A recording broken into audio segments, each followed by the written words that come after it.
Okay, what do you want to do, Bella? Read one of these letters, maybe? Give me a second. We have a few on the counter.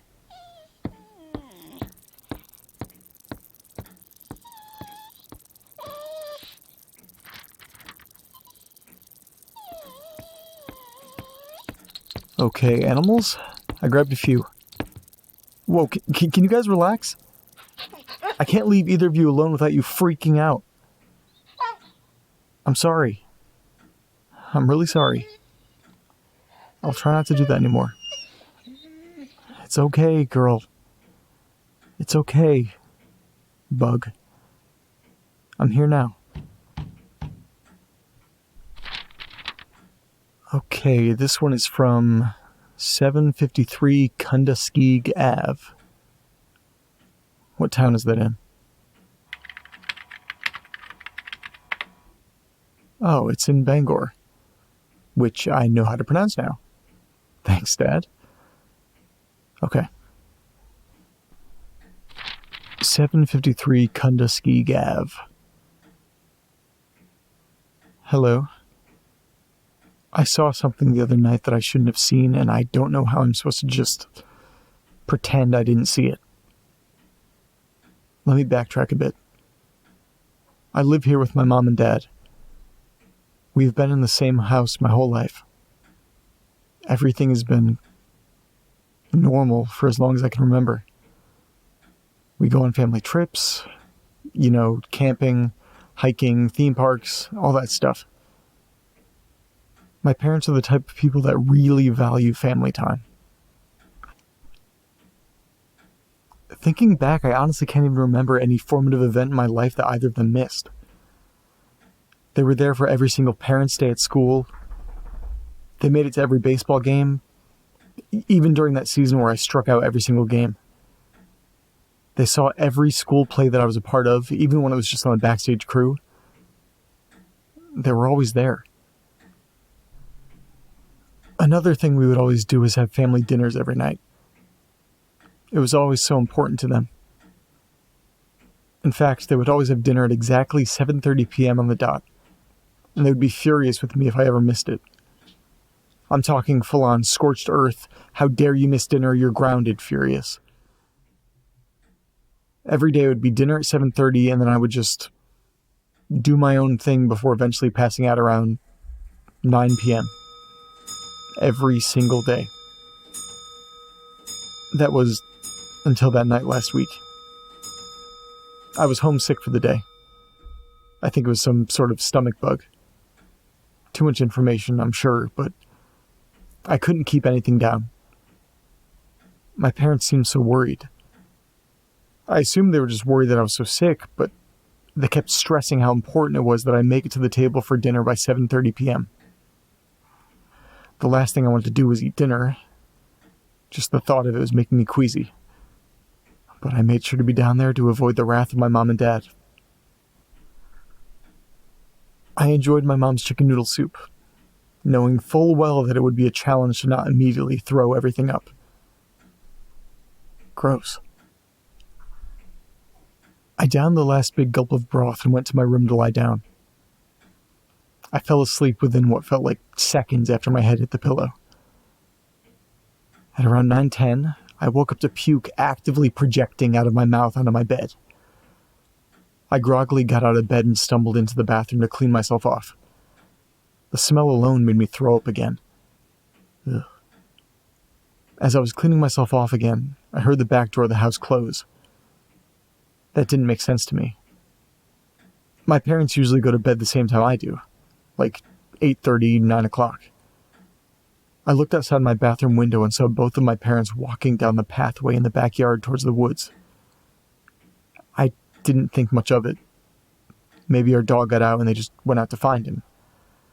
So I just threw my sheets into the wash and went back to sleep.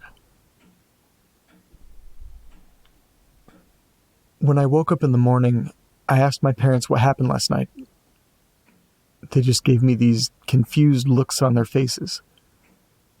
I asked if the dog got out because I saw them heading out into the woods. My dad just looked at me and assured me that I must have been dreaming. He said I was really out of it last night. but I saw something. They didn't think I noticed, but I did. After I said that I saw them last night, my mom's eyes lit up with what looked like a flash of fear. It was only for a split second, but it was definitely there. I didn't know what it meant at the time. I asked my parents if I could stay home from school again that day and rest. I was feeling better, but I didn't want to get anyone at school sick, so I wanted to err on the side of caution. After breakfast, my parents went off to work and I went upstairs to my room. I couldn't get that look I saw in my mom's eyes out of my head. Something was off, but I just didn't know what. I waited about an hour to make sure they were actually gone, and then I decided to do what I do best: snoop. I opened the door to their room and began to look around. I didn't even know what I was looking for, but there had to be something. I hastily went through all of their dresser drawers, being careful not to disturb anything inside. I didn't want to give them any indication that I was in their room. There was nothing out of the ordinary. I was then hit with this overwhelming wave of anxiety. They're going to know that I was in here. I needed to come up with an excuse, a reason that I was in there. I grabbed their laundry basket and took it to the washing machine to complete my cover. As I was throwing the dirty clothes into the machine, I noticed a small crumpled piece of paper fall onto the floor. Curiosity got the best of me and I uncrumpled it to get a closer look. It was a receipt for the local pharmacy. It was for almost $500 of something called diphenhydramine? Diphenhydramine? I don't know, I'm not a doctor. I started the machine and took the receipt with me to do a little more digging.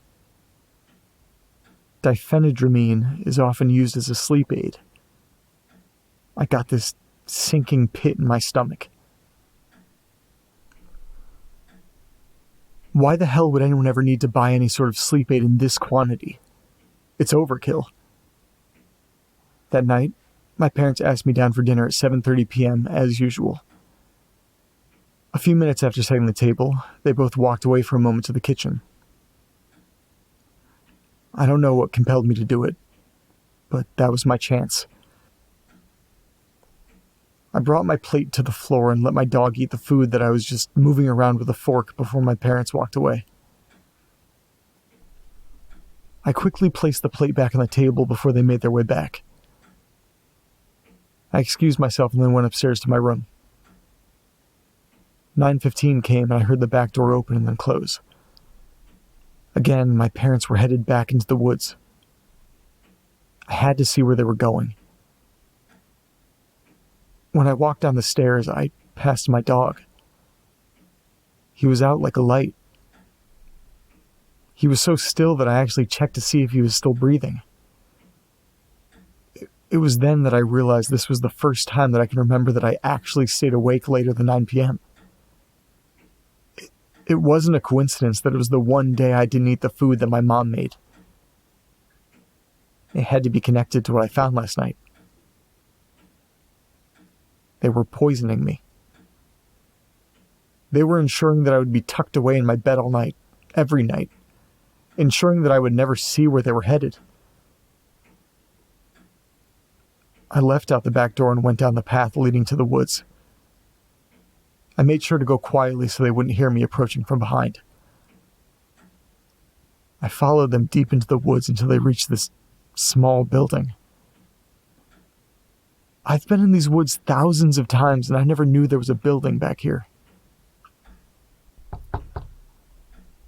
I saw them follow a small group through the door and then close it behind them. They were all wearing what looked like black robes. Crouching, I quietly approached the building and found a small window on the side by the door. Peering in, I saw this robed group, including my parents, kneeling on the ground in the center of the room. They looked like they were repeatedly bowing, rocking back and forth. There was something in the middle of them. A large crack in the floorboards. A hole, maybe? I don't know. That's all I could see. I didn't want to test my luck. I turned around and ran as fast as I could back home. I grabbed the dog, brought him up to my bedroom, and tried to just go to sleep. Shortly after that, I heard the door to my bedroom open. It was my parents, asking if I was awake. I didn't answer. I don't know what would happen if I did. Did they see me back there? Do they check on me every night? I don't know. The only thing that I know for sure is that my parents have been drugging me. Every night. What am I supposed to do with this information? And what were they doing in the woods? Wait a second. Woods. Woods. There was another letter that mentioned the woods. A few, actually. Which ones were they? Fuck, I really need to catalog this shit. I'll be right back. Bella, watch my phone. I'll be right back. You'll be okay.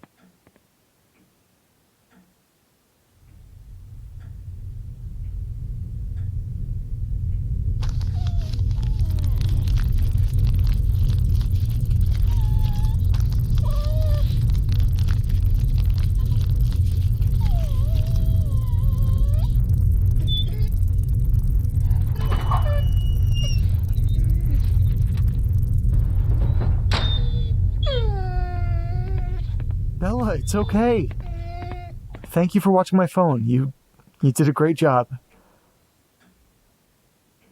Okay, I think I found the two that mentioned woods. The one about the tree that the kid broke the branch off of. And then he kept getting those notes. What did they say? I see you. And it looks like it was Prentice Woods. And there's this other one. The one with the baby born in that house during that ritual. No mention of the name of the woods, though. I've been saying woods too much. Forest?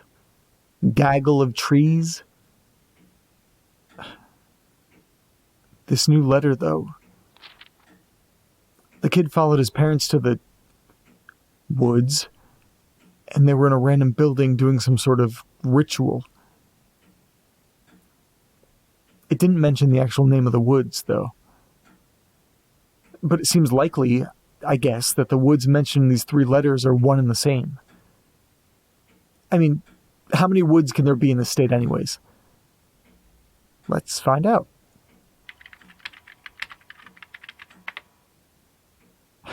Damn.